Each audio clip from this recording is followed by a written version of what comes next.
Bismillahirrahmanirrahim. Assalamualaikum warahmatullahi wabarakatuh. Di sini kami dari kelompok satu mata kuliah pemodelan dan simulasi dengan dosen Bu Desi dari Teknik Informatika UIN Jakarta Syarif Hidayatullah. Di sini kami akan menjelaskan tentang bab 3, yaitu dengan materi pemodelan sistem yang diambil dari buku Bapak Bambang Sridadi. Di sini kami beranggotakan 3 orang. Yang pertama ada Imam Lutfi, yang kedua saya sendiri Muhammad Rafi, dan yang terakhir ada Raka Pamungkas. Agenda kami di sini memiliki 6 bagian dalam presentasi ini. Yang pertama itu ada 1. Pengertian model, 2. Hubungan antara model dan sistem nyata atau realitas. Yang ketiga ada jenis-jenis model. Keempat, ada tahapan-tahapan dalam pengembangan model. Kelima, ada pendekatan analogi model fisika. Dan yang terakhir, ada pendekatan identifikasi dan estimasi model.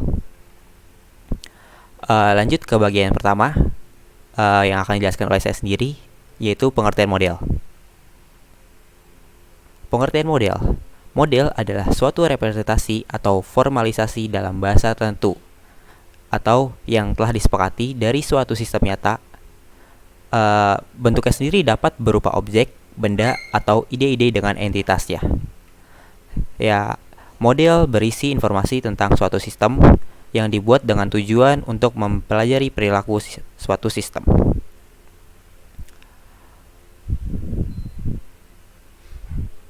Di sini ada pengertian pemodelan. Pemodelan adalah tahapan dalam membuat model dari suatu sistem nyata. Bahasa yang disepakati dalam pemodelan adalah bahasa alamiah atau natural, bahasa gambar, bahasa simbol, bahasa matematika, atau bahasa komputer. Tujuan studi pemodelan. Yang pertama yaitu menentukan informasi berupa variabel dan parameter yang dianggap penting untuk dikumpulkan sehingga tidak ada model yang unik. Lalu suatu sistem dapat mempunyai berbagai macam model, tergantung dari sudut pandang pembuat model lah. Sebaliknya juga, satu model dapat diaplikasikan ke berbagai sistem, jika sistem tersebut memiliki perilaku yang sama. Di sini ada fungsi pemodelan. Yang pertama yaitu membantu untuk berpikir, dan yang kedua yaitu membantu untuk berkomunikasi. Ketiga, alat dan latihan. Keempat, ada alat prediksi, dan yang terakhir, yang kelima, ada pembantu dalam percobaan. Lalu selanjutnya ada kriteria model yang baik. Kriteria model yang baik terdiri dari yang pertama ada mudah dimengerti pemakainya, harus mempunyai tujuan yang jelas, dinyatakan secara jelas dan lengkap, mudah dikontrol dan dimanipulasi oleh pemakai, mudah diubah, mempunyai prosedur modifikasi, dan yang terakhir ada dapat berkembang dari sederhana menuju kompleks. Selanjutnya bagian kedua yaitu hubungan antara model dan sistem nyata yang akan dijelaskan oleh saudara Raka. Baik, terima kasih. Di sini saya akan menjelaskan untuk bab yang kedua. Baik, dari gambar ini dapat memperlihatkan hubungan model dan sistem nyata realitas yang akan dimodelkan. Sistem nyata adalah realitas yang sedang berlangsung dalam kehidupan sehingga menjadi titik perhatian dan dipermasalahkan. Dan kemudian pemodelan adalah proses membangun atau membentuk sebuah model dari suatu sistem nyata dalam bahasa formal tertentu. Dari sistem nyata, kita dapat melanjutkan ke hasil analisis dengan asumsi tertentu berupa model konsep yang berisi spesifikasi, variabel, dan parameter tertentu. Asumsi yang dibuat dipengaruhi oleh 3 faktor, yaitu tata nilai yang dianut, ilmu pengetahuan yang dimiliki, dan pengalaman hidup dari pemodel. Lanjut ke modal konsep. Belum, yaitu berupa persamaan matematika atau diagram seperti DFD, flowchart, kemudian diimplementasikan menggunakan bahasa tertentu menjadi model komputer. Model komputer harus sesuai dengan model konsep asalnya. Proses penyesuaian antara model komputer dengan model konsep disebut verifikasi model. Model komputer lalu dieksekusi pada perangkat keras menggunakan proses simulasi untuk tujuan tertentu. Penyesuaian hasil dengan realisasi disebut validasi model. Validasi model biasanya dalam bentuk grafik POM atau yang disebut proof of match. Oke, lanjut Vi. Baik, sekarang untuk bab selanjutnya yang nomor 3 akan dijelaskan oleh Imam. Untuk Imam. Ya, terima kasih Saudara Raka. Oke, teman-teman, yang bab ketiga ini subbab ketiga ini kita ada jenis-jenis model. See next. Nah, model ini dapat dipresentasikan dalam berbagai cara nih, teman-teman. Nah, itu juga tergantung dari studi yang diambil. Next. Nah, jenis model ini ada 6. Yang pertama yaitu ada yang namanya model skala. Nah, model skala ini adalah sebuah model yang biasanya dibuat dengan memperkecil ukuran aslinya. Nah, contohnya seperti model mobil, model motor, model pesawat terbang, atau wind tunnel. Kita punya mobil yang umumnya ada, kita mau desain ulang nih, mobil barunya. Nah, daripada kita buat yang gede beneran, mending kita buat versi kecilnya dulu, alias prototype-nya gitu, menghemat biaya. Next. Nah, kemudian yang kedua yaitu model pictorial atau visual grafis. Nah, model yang seperti ini adalah model yang dibuat dengan menggambarkan rancangan yang sebenarnya belum ada. Contohnya seperti menggambar model baju oleh desainer ya kan, dan arsitek yang menggambar rumah. Kalau kita perhatikan rumah-rumah yang ada di dunia ini itu macam-macam bentuknya kan, dan ada yang belum pernah dibuat sebelumnya. Karena kalau dia membuat yang sudah ada itu namanya plagiat kan. Nah, dengan membuat model ini, nah kita dapat mempermudah pekerjaan arsitek tersebut. Next. Nah, yang ketiga itu model verbal. Sesuai katanya verbal kata-kata ya. Adalah model yang penjelasannya itu dengan kata-kata. Nah, contohnya ini seperti judul sebuah jurnal, proses inflasi tergantung dari beberapa faktor ekonomi makro. Nah, kemudian nanti kata-kata ini dapat diperjelas lagi dengan sebuah bagan statistik, bisa dengan diagram skematis dan yang lainnya begitu. Next. Nah, lanjutannya teman-teman yang keempat, yaitu model skematis. Adalah model yang menggambarkan unsur-unsur sistem dalam bentuk skema, sesuai namanya, skematis. Nah, skema di sini itu biasanya ada dua macam, yaitu skema statik, dan juga model diagram. Nah, kalau model diagram, dia itu biasanya seperti DFD, diagram blok, konteks free diagram, flowchart, dan lain-lainnya. Nah, bisa juga seperti tabel dan bagan Gantt chart. Next. Nah, yang kelima yaitu adalah model simbolik. Sesuai namanya simbol-simbol, berarti ini banyak persamaan di sini. Adalah model dalam bentuk persamaan matematika. Nah, seperti persamaan diferensial, persamaan difference, persamaan aljabar, dan persamaan lainnya. Next. Nah, yang terakhir nih teman-teman yang ada di bidang kita, teknik informatika, yaitu model komputer. Nah, adalah model di mana bentuknya ini merupakan sebuah program komputer yang ditulis dengan bahasa tertentu untuk memudahkan pemodelan di kehidupan nyata. Nah, biasanya ditulis dengan bahasa C, Python, Java, Ruby, dan lain-lainnya, seluruh bahasa komputer. Next. Nah, kemudian di bab selanjutnya ada tahapan-tahapan dalam pengembangan model. Silakan untuk Saudara Raka dijelaskan. Baik, terima kasih untuk Saudara Imam. Di sini saya akan menjelaskan tahapan-tahapan dalam pengembangan model. Next, Vi. Baik, dalam tahapan pengembangan model, kita terdapat ada 6 tahapan. Yang pertama yaitu memahami sistem yang akan disimulasikan. Jadi maksudnya itu pengembang sistem perlu meminta bantuan ahli atau pakar di bidang sistem yang bersangkutan. Next, Vi. Untuk yang kedua, mengembangkan model matematika dari sistem.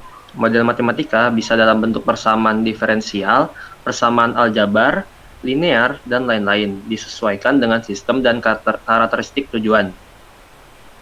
Yang ketiga, mengembangkan model matematika untuk simulasi. Terkadang, model matematika pada tahap kedua sulit, sehingga perlu disederhanakan dengan asumsi dan penyederhanaan model, misalnya model nonlinear menjadi model linear. Next. Yang keempat, membuat program komputer.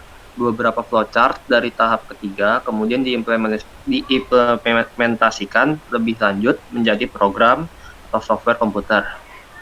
Next. Yang kelima, menguji, memverifikasi, dan memvalidasi keluaran simulasi. Pengujian dilakukan pada tingkat modul program untuk menguji fungsi subsistem.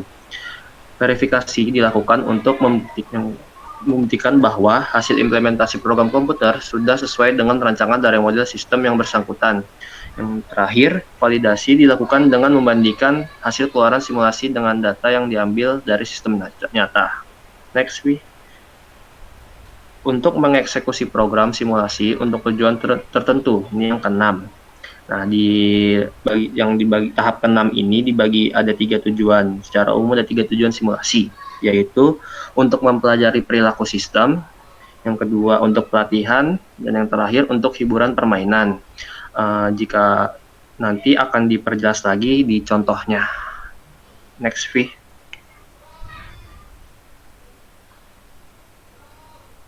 Next lagi.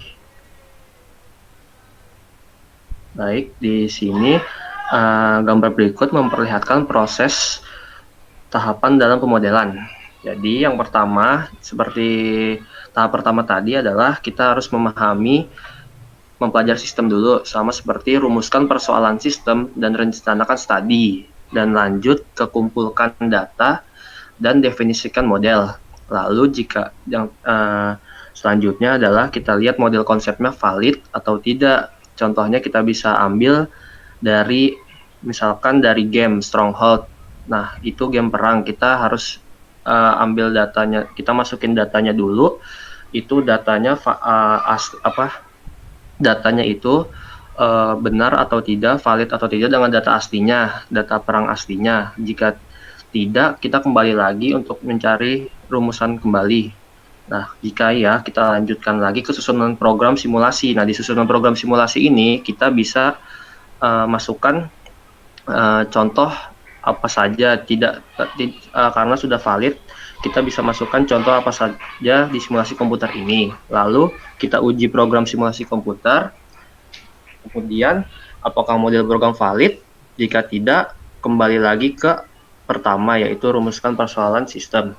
Jika iya, langsung rancang data eksperimen, kita langsung lanjutkan eksekusi program simulasi komputer, lalu nanti akan menghasilkan analis data keluaran, dan yang terakhir adalah dokumentasikan, sajikan, dan gunakan hasil.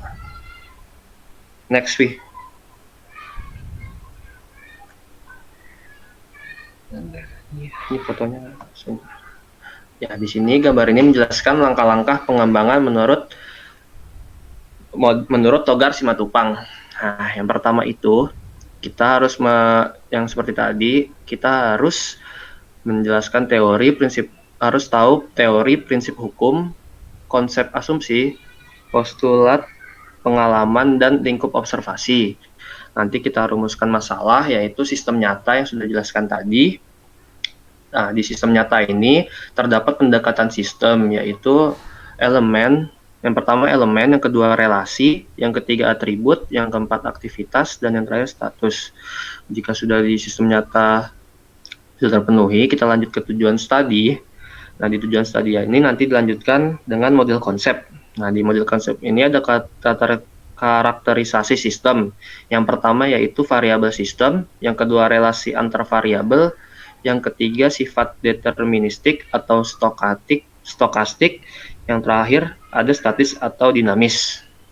Nah, selanjutnya ada formulasi model. Nah, formulasi model ini terdiri dari variabel simbolik, relasikan fungsi, yang ketiga aksioma, yang keempat model formal, yang kelima verifikasi model, yang keenam analisis model, dan yang terakhir solusi model. Nah, yang di bawahnya selanjutnya parameterisasi, selanjutnya validasi model, dan implementasi model. Nah, di sistem nyata juga ada pengumpulan data. Nah, pengumpulan data itu bisa dilakukan oleh dengan penyampelan dan pengukuran. Next, Vi. Contoh sederhana proses pengembangan model dan simulasi suatu sistem fisika sederhana, yaitu sistem speedometer dengan tahapan sebagai berikut yang sudah dijelaskan sebelumnya. Next. Tahap pertama yaitu memahami cara kerja sistem. Di sini kita harus memahami memahami yang tadi dijelaskan, yaitu kita bisa menanyakan kepada ahli pakar tentang cara kerja dari speedometer yang seperti dicontoh di gambar. Yang kedua, ini mengembangkan model matematika sistem berupa persamaan aljabar dengan variabel Laplace S waktu kontinu. Nah, di sini di dalam speedometer, dalam mencari kecepatannya kita bisa lihat dari rumus yang ini. Nah, yang ketiga, mengembangkan model matematika simulasi berupa persamaan aljabar dengan variabel Z waktu diskrit. Nah, di tahap ketiga ini kita menyederhanakan dari rumus yang kedua menjadi lebih mudah untuk dipahami di tahap ketiga. Lanjut, Vi.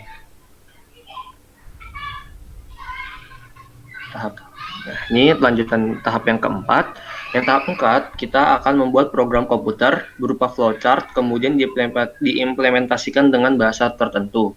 Nah, di sini sudah ada gambar flowchart. Nah, kita akan mulai. Lalu di sini ada N. N ini iterasi atau banyaknya roda untuk berputar. Nah, lalu kita masukkan ke rumus. Nanti di rumus dan kita akan menghasilkan waktu cetaknya akan menghasilkan waktu N, rodanya berputar, dan selanjutnya N untuk pertama N-nya, hasil pertama N-nya sama dengan N max. Misalkan kita ingin maksimalnya 3. Nah, jika N masih yang pertama, kita akan kembali lagi ke N sama dengan N plus 1. Nah, itu akan berhenti jika N-nya sudah sama-sama 3 atau sama dengan maksimal. Dan selesai. Lanjut, Vi.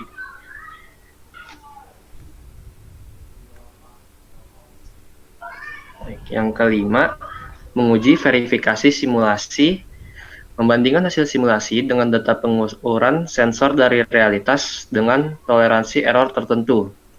Nah, ini adalah hasil tabel dari penjelasan flowchart yang tadi saya jelaskan. Nah, di sini terlihat jelas ada iterasi N dan maksimalnya itu 3. Nah, dia akan berhenti di ketiga dan simulasi realitas dan errornya sudah ada hasilnya.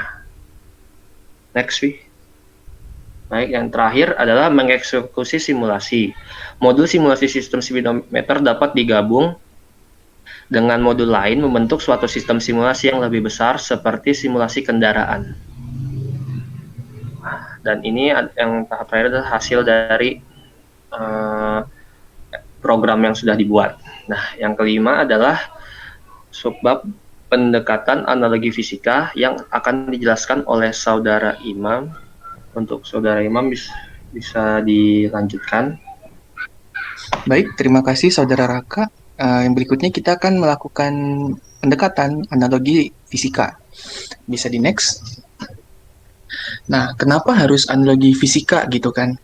Nah, pada pemodelan sistem fisika atau pemodelan sistem pada umumnya yang penerapannya dunia nyata, itu tuh kita peroleh dengan menerapkan sifat-sifat fisika teman-teman. Contohnya kayak speedometer tadi. Nah, dengan menerapkan sifat fisika, maka dapat maka dapat dimodelkan sebuah sistem nyata. Kenapa bisa kayak gitu? Karena kan kita hidup di dunia yang rumus fisika tuh emang paten gitu, memang betulan ada. Jadi apapun yang kita buat, itu pasti ada yang namanya rumus fisikanya teman-teman, begitu. Nah, contohnya seperti gerak mobil, gerak pesawat terbang, gerak kereta api, kapal laut, model tenaga listrik, model pabrik, dan lain-lain. Nah, beberapa sifat fisika seperti fisika mekanika, fisika listrik magnet. Oh ya, teman-teman, ini yang dasar ya. Dan fisika fluida, fisika termofisika itu memperlihatkan formulasi yang analogi alias kemiripan. Nah, yang pertama itu kita bahas yang fisika mekanika ya. Fisika mekanika ini terbagi menjadi dua, teman-teman, yaitu mekanika translasi dan rotasi. Next. Nah, model mekanika translasi. Nah, secara umum ada tiga nih penyusunnya nih, yaitu massa, pegas, dan peredam. Nah, kalian bisa lihat di gambar elemen fisikanya, elemen massa, pegas, dan peredam. Nah, mereka itu punya persamaan analoginya, teman-teman. Nah, biasanya menggunakan turunan dan integral. Kemudian nanti rumus umumnya, yaitu energi E-nya atau daya, itu biasanya mirip-mirip sama energi kinetik, teman-teman. Masih ingat kan ya? Kayak ada setengah mv kuadrat, kalau untuk pegas setengah kx kuadrat, dan kawan-kawan waktu SMA tuh. Nah, simbolnya itu bisa dilihat di sebelah kanannya. Nah, di mana pergeserannya satuannya ini nih, x itu dalam meter, D itu pergeseran, V itu kecepatan, velocity, meter per second, dan massa ini kilogram.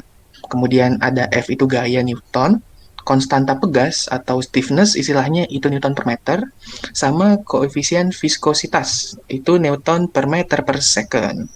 Next. Nah, yang lebih advance lagi teman-teman, pengembangan dari translasi yaitu adalah rotasi. Nah, rotasi itu elemen dasarnya sama, juga ada tiga, yaitu inersia rotasi, pegas rotasi, dan peredam rotasi.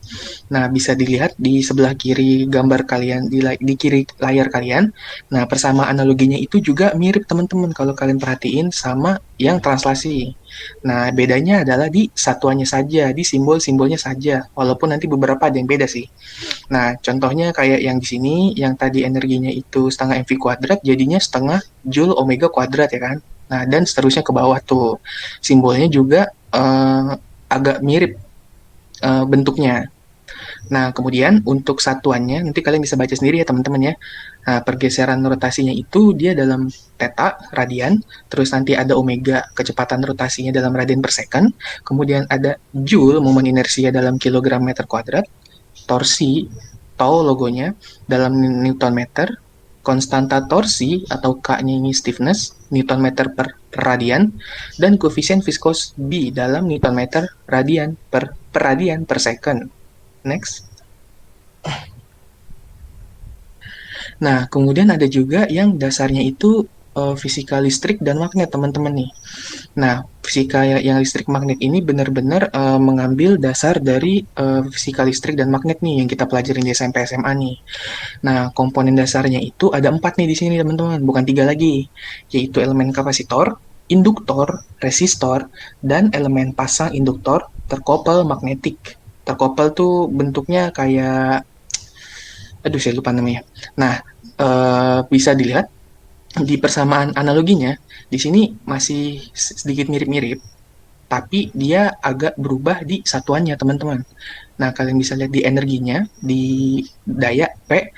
Nah, yang tadinya rumusnya setengah mv kuadrat untuk translasi, dia berubah menjadi setengah ce kuadrat, di mana C-nya itu nanti satuannya ada lagi tuh, teman-teman.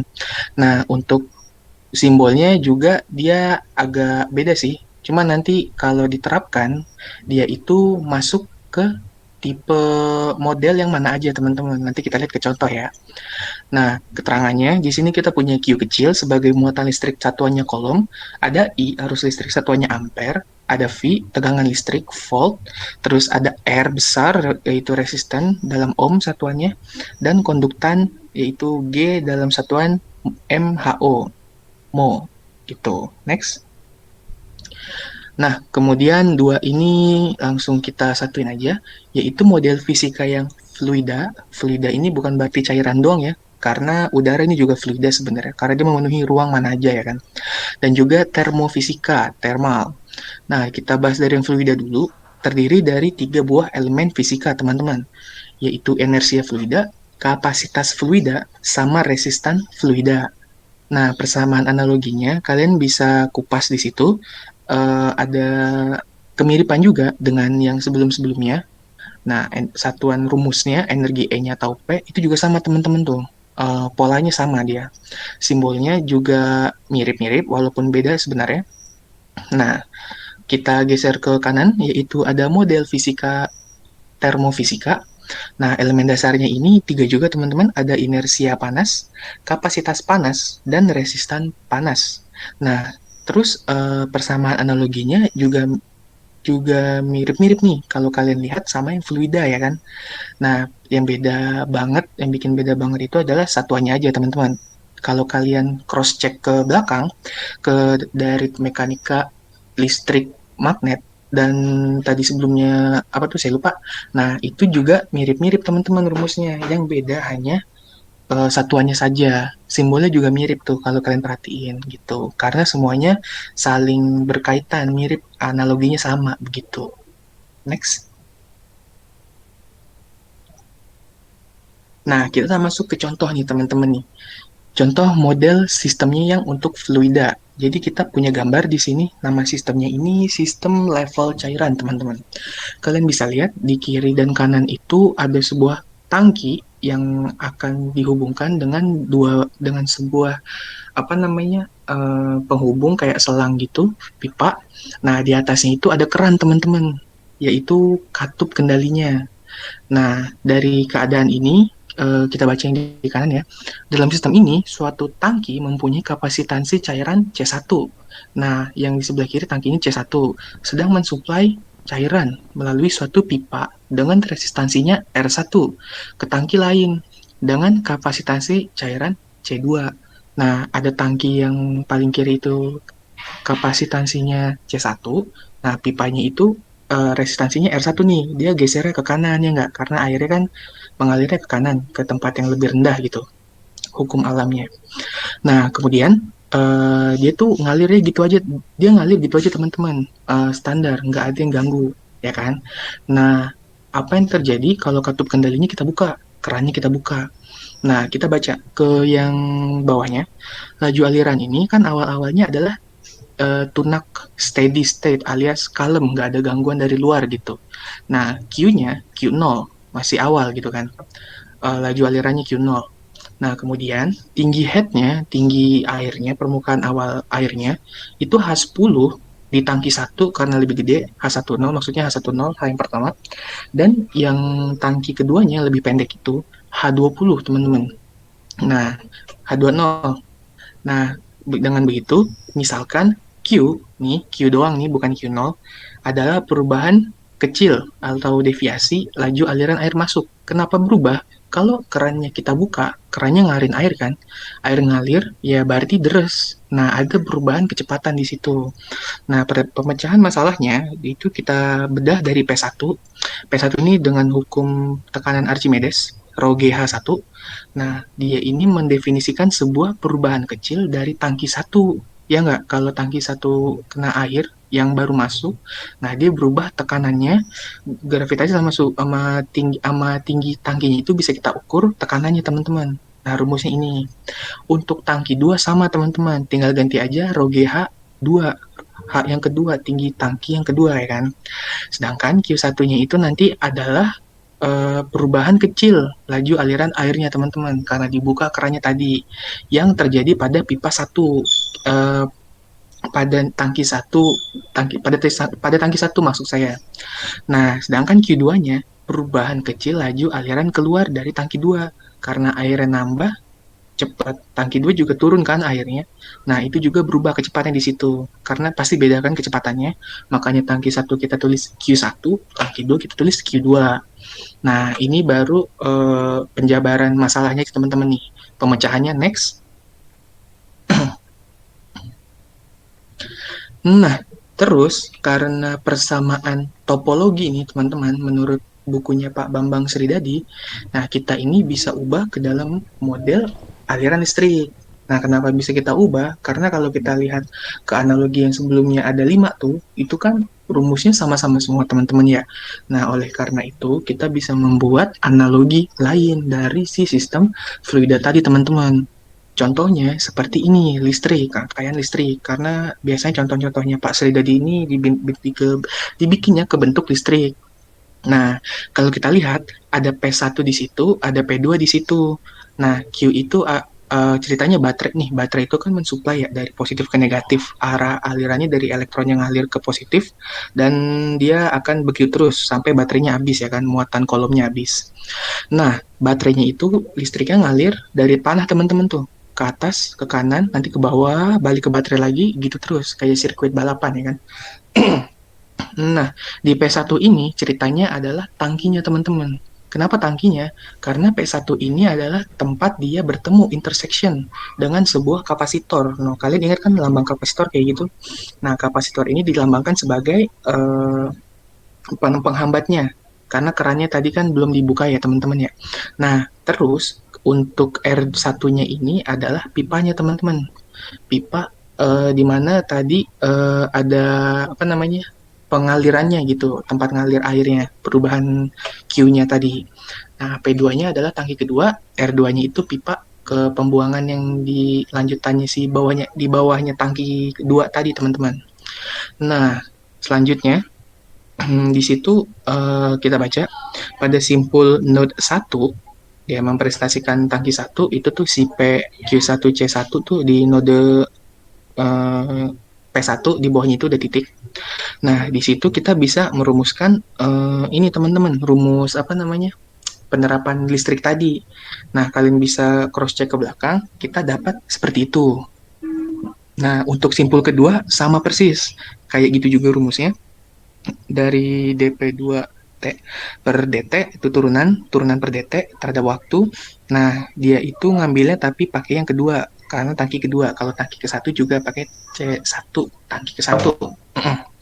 Nah, kemudian dari hubungan yang di atas, kalau kita hitung persamaan diferensialnya yang menghubungkan Q, inputan dan H2, tinggi H2-nya berubah kan tadi, nah itu sebagai tanggapan atau output, jadilah seperti ini teman-teman nih, R1, C1, C2-nya nilainya segitu, panjang banget ya. Nah, jadi nanti ujung-ujungnya itu adalah Q per Rho per G, teman-teman. Rumus apa namanya apa namanya penyederhanaan rumusnya. Hasilnya itu Q besar perubahan aliran tadi itu dibagi Rho dan G. Rho-nya air dan G-nya itu gravitasi. Nah, sehingga dapat diperhatikan dari analisis di samping ini, dianggap ini si resistansi R1 meliputi resistansi keluaran, exit, dari tangki 1. Nah, dan masukkan entrance ke tangki 2. Dengan cara yang sama, R2 dianggap meliputi resistansi yang diberikan pada keluaran tangki 2. Intinya, dua-duanya terkena efek lah gitu, karena kita buka keran di tangki 1 tadi gitu. Karena air kan geraknya ke mana aja ya, benda fluida, benda cair gitu. Next. Nah, kemudian contoh yang kedua teman-teman nih, BTW ada 3 contoh nih ya. Nah, sistem pemodelan panas teman-teman. Nah, kalau kalian perhatiin, ini ada bentuk model panas, di mana kita punya komponen ETF dan TW. Nah, kalau kita perhatiin, gambar di samping nih, tegangan masukan itu kan kayak trafo gitu deh ya, bentuknya. Kanan kiri sih trafo, tapi ini yang kiri doang. Tapi kan kalau listrik di setrum terus-terus kan bakal menghasilkan energi panas ya. Nah, makanya nanti ini dibikinnya model panas nih, dibilangnya. Nah, kalau kita perhatiin, tegangan masukan dari E itu dapat berubah-ubah nih untuk mengendalikan suhu TF. Nih TF ya, bukan RF typo. Dari cairan dalam wadah alias vesselnya. Nah, untuk mengurangi kompleksitas persoalan, karena ribet ini dilihatnya, nah kita akan menyederhanakan dengan poin-poin berikut ini. Yang pertama itu, cairan dalam tangki adalah well stirred, yang keacak lah, karena suhunya nanti bakalan sama kan kalau well stirred sama-sama partikelnya sama-sama keacak gitu. Nah, sehingga dapat digambarkan dengan satu suhu aja nih, TF. Karena kalau nggak kita acak, bisa aja yang atasnya panas, bawahnya dingin ya kan, kayak gitu. Kemudian yang kedua adalah tangki. tangkinya ini harus terisolasi sempurna. Jadi nggak ada panas keluar, nggak ada panas ke dalam. Oke. Terus yang ketiga, resistansi air dari pemanas tidak berubah secara berarti dengan naiknya suhu. Walaupun dikasih pemanasnya terus-menerus, nanti tidak ada balik ke nomor 2, nggak ada panas yang berubah, teman-teman ya. Nah, yang keempat, kapasitas penyimpanan panas dari elemen panas diabaikan. Biasanya kan kalau panas itu punya batasnya ya, ada yang nyimpennya berapa kalor gitu kan. Nah, kita ini bikinnya diabaikan alias infinite gitu. Next.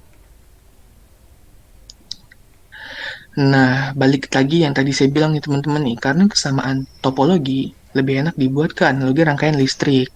Perbedaannya sama yang tadi tuh, yang contoh sebelumnya agak lebih paralel aja sih, yang ini lebih ke seri yang sebelah kanannya tuh.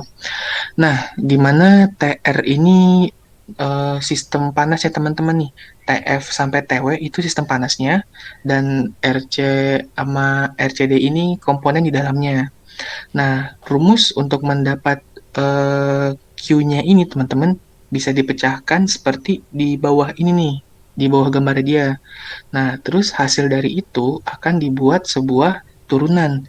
Turunan daripada TF tadi, TF yang di dalam suhu, TF itu kan tadi suhu yang sama ya di dalam sistemnya ya. Nah, itu diturunkan terhadap waktu, teman-teman. Nah, sehingga kita dapatkan hasilnya di kanannya itu, dan juga TW-nya tadi, suhu si sistemnya, itu di, apa namanya, diturunin juga. Nah, kalau kita udah dapet hasil dari TF dan TW-nya itu, kita bisa membuat dia ke dalam notasi matrik vektor, hasilnya tadi tuh. Nah, diubahnya ke kayak gitu. Ingat kan ya perkalian antar vektor ya, teman-teman ya? Nah, hasilnya bakalan kayak gitu.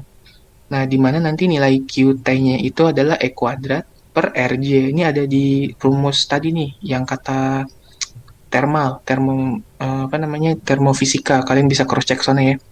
Nah, di mana laju panasnya itu nanti J Joule, CF-nya itu kapasitansi panas cairan, TF-nya suhu cairan, TW-nya suhu dingin, suhu dinding tangki, suhu sistemnya.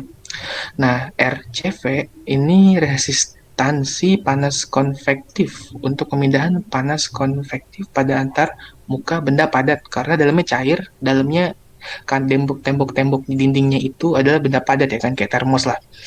Nah, cairan cairan antar cairan cairan dan dinding tangki ini, oh itu si konvektif tadi, mohon maaf. Nah, kemudian RCD, resistan panas konduktif atau konduksi melewati dinding tangki ke badan tangki, dan CW, C besar W-nya ini adalah kapasitansi panas dinding tangki, teman-teman. Nah, ini penjelasan satuannya aja sih. Next. Nah, kemudian yang terakhir adalah contoh model kimia. Ini mohon maaf nih teman-teman, belum diganti tadi, sama saya lupa. Nah, ini bentuknya kimia. Jadi ibaratnya jangan digas dulu, yang ininya di ya thank you. Nah, jadi untuk yang sistem kimia ini, dia itu kayak ada apa namanya? Gelas ukur, gelas tabung reaksi. Nah, diisi dengan sesuatu gitu. Nah, kita baca keterangannya. Suatu aliran spesimen aktif secara kimia A mengalir masuk ke dalam reaktor pada laju Q, dan hasilnya itu atau produknya dialirkan keluar pada laju aliran yang sama, ya kan? Q juga. Karena aliran masuk dan aliran keluar dari proses ini sama, maka diikuti bahwa akan ada suatu volume konstan V dalam wadah, di mana konsentrasi A ini aliran masuknya adalah C0, dan aliran keluarnya adalah C aja. Nah, tuh kalian bisa lihat tuh Q1 C0, nah nanti dialir ke kanannya Q2 Q1 C. Ya, sama kan Q-nya. Nah, kalau dibikin laju kayak laju reaksinya gitu dari A ke B, A menghasilkan B gitu. Nah, di mana RA-nya ini adalah KC. R dapat ditemukan pertama kali dengan mempostulat.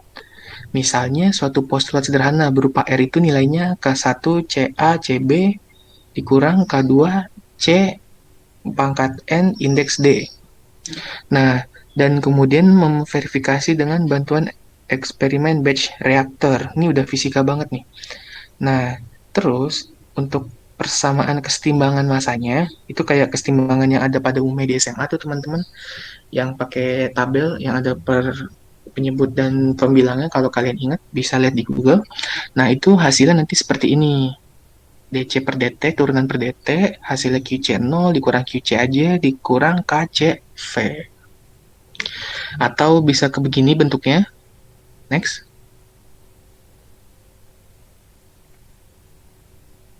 Nah, di mana nanti parameter TH-nya adalah V per Q, yang disebut waktu holding atau waktu simpanan pada wadahnya.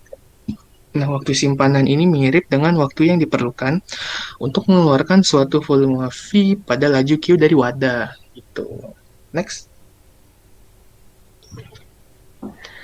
Nah, berakhirlah sudah. Sekarang kita berlanjut ke materi selanjutnya, subbab selanjutnya, subbab 6 yang akan dibawakan oleh Saudara Raffi. Silakan, Saudara Raffi. Ya, terima kasih Saudara Imam. Nah, di sini ada sebab keenam atau sebab terakhir, yaitu pendekatan, identifikasi, dan estimasi model. Nah, jadi pada sistem yang kompleks atau rumit seperti sistem fisika seperti yang tadi, mekanika nonlinear, sistem fisika nuklir atau kuantum, dan lain-lain, pemodelan sangat sulit atau tidak bisa dilakukan dengan prinsip analogi. Nah, pemodelan sistem kompleks dilakukan dengan cara mengembangkan model generik atau model umum.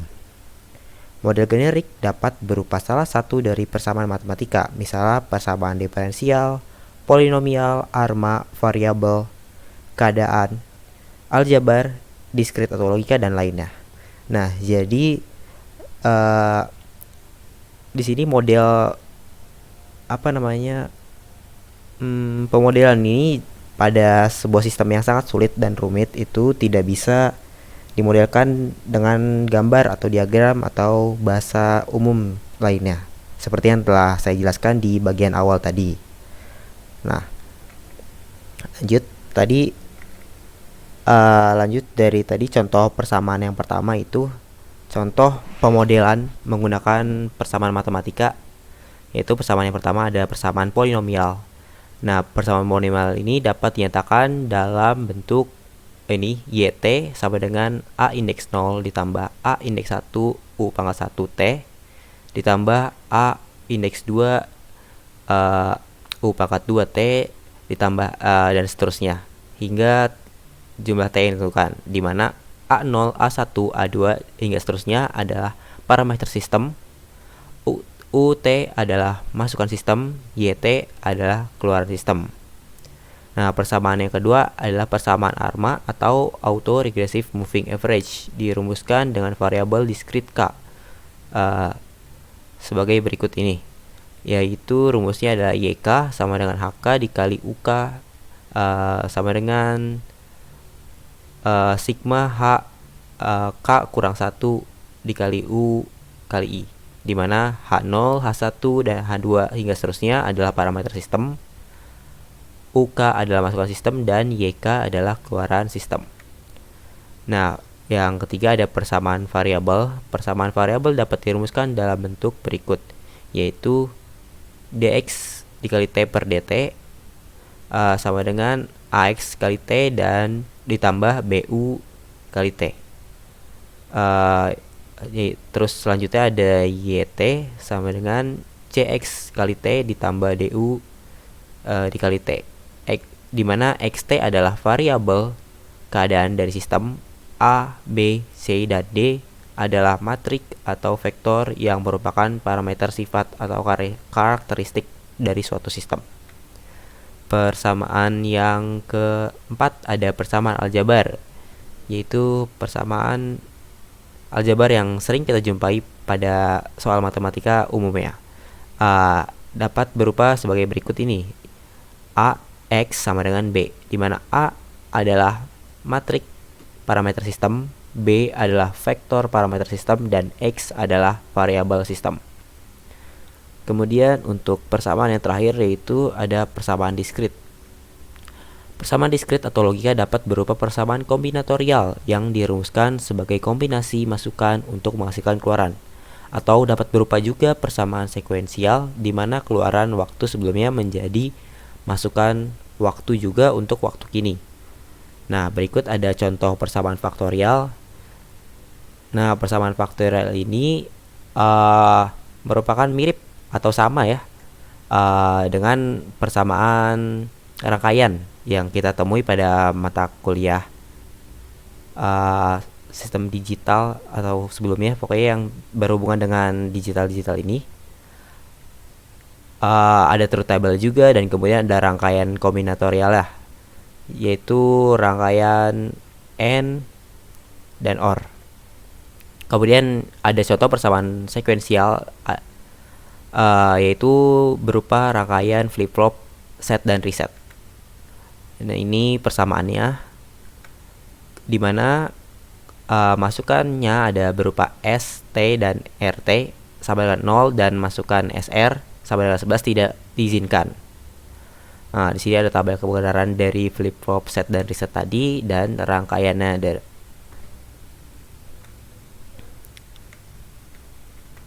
Nah, kemudian dari parameter dari model persamaan yang tadi, dari kelima persamaan yang tadi itu parameter dari model kemudian ditentukan nilainya dengan cara identifikasi berdasarkan data yang diambil dari realitas. Data realitas dapat diperoleh dari pengukuran, sampling, jejak pendapat, wawancara, dan lainnya. Proses penentuan nilai parameter model sistem dikenal dengan identifikasi sistem. Nah, di sini ada sebuah bagian ya, yang pertama U itu kita memasukkan input dari dunia nyata ke dalam, yang pertama ke dalam sistem, dan yang kedua ke dalam model. Nah, jadi kita bagi dua input dengan input yang sama tersebut, kita bagi ke dalam dua bagian. Nah, pertama kita jalankan yang berada di sistem atau sistem nyata, parameter-parameter yang kita dapatkan dari dunia nyata tersebut sampai menghasilkan suatu hasil dan dimasukkan ke kriteria J. Nah, selanjutnya yang kedua itu masukkan parameter dari dunia nyata tersebut, kita input ke dalam model, kita proses, kemudian sampai menghasilkan kriteria tertentu dan dimasukkan ke kriteria J juga. Nah, hasil dari sistem dan model tersebut digabungkan, dibuat kriteria yang penting, kemudian disetting, disetel parameternya sehingga dapat menyempurnakan model atau asumsi yang awal kita bikin. Jadi di awal ada sistem nyata yang berjalan di sini, dan kemudian yang kedua kita membuat asumsi model, diproses kemudian sehingga menghasilkan parameter baru. Parameter baru tersebut dimasukkan kembali ke dalam model sehingga model tersebut yang kita buat di awal menjadi lebih sempurna.